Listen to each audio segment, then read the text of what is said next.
Hello, this is Ethan Chitness, and this is lab 4 oscillations. The purpose of this lab is to investigate a spring oscillating in an arc formation to see if it follows the energy principle. The experimental model used was Tracker to analyze the video. The computational model was GlowScript used to analyze under promotion, and the goal was to determine if it follows the energy principle. The result is that energy did remain at zero, meaning the energy principle was followed. Fundamental principles needed to understand this lab are that Newton's second law of the net force is equal to change of momentum over time.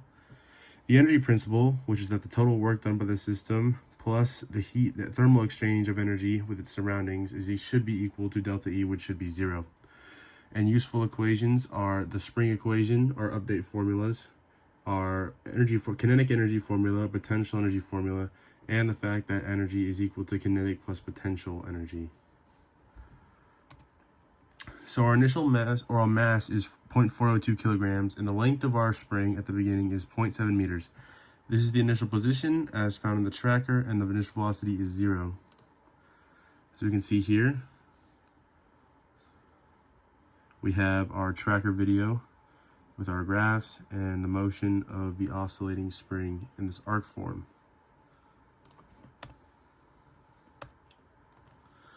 Our other initial conditions that we need to find after using the tracker are our spring constant, which is our K, which we have this formula for period including K, which we can then manipulate to look like K is equal to 4 pi squared times mass over T squared. To find T, though, we have to use our data from the tracker at different points, and that gives it, we can find the time between the different points on the crests or troughs of the graph, and then average them out, which here most of them are 1.546, so that's our average. And then when we solve that, K is equal to 6.63. And then the relaxed length of our spring is the other thing we need, which we can just use the force to spring equation, which is force is mg, and then we can manipulate it to have L naught by itself, solve for L naught, which is 0.106 meters. Our computational model, we enter in our initial conditions here, our mass and position, our spring constant, and L naught we just found. And the length of our spring will always be the ball's position, which is the end of the spring, minus the origin of the spring. And L hat is our unit vector, which is the vector divided by the magnitude of length. And our stretch is the magnitude of L minus L naught. And then we have our energy, which is 1/2 m, and then velocity squared. And then our potential energy is mgh. H is the ball position's height, which is y. And then we have the potential of the spring, which is 1/2 k times our stretch squared.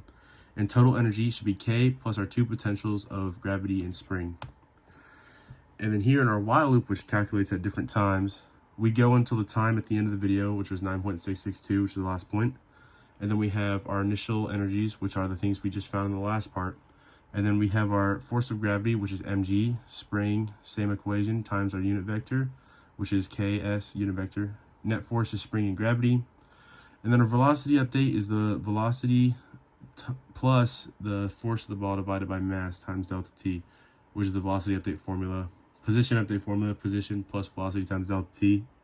And then we have our length of our spring, which is from earlier, our L hat, which is the same thing as earlier, and our S, which is the same thing as earlier, which are now updated.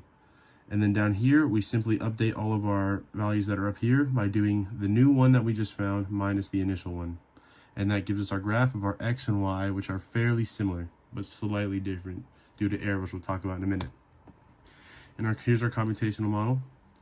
So and this is the energy, which we can see when all these are added together, creates this straight orange line at 0. And as we can see here, we're moving in our oscillating form.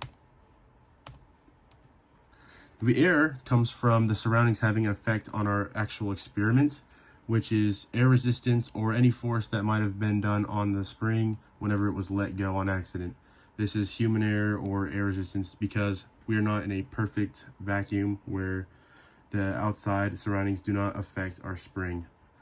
And placement on the tracker, the dots are also slightly off due to human error. That's just because clicking all the different frames on the tracker, it's not going to be perfectly in the center every time.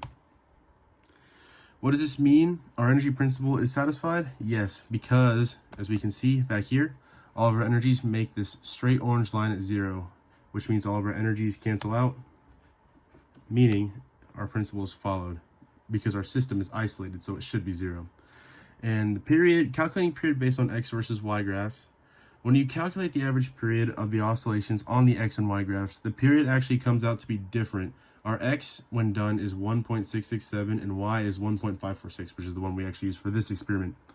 And this will lead to a difference in spring constant and thus L naught as found earlier, which will lead to variation in the further computation of these forces in our system.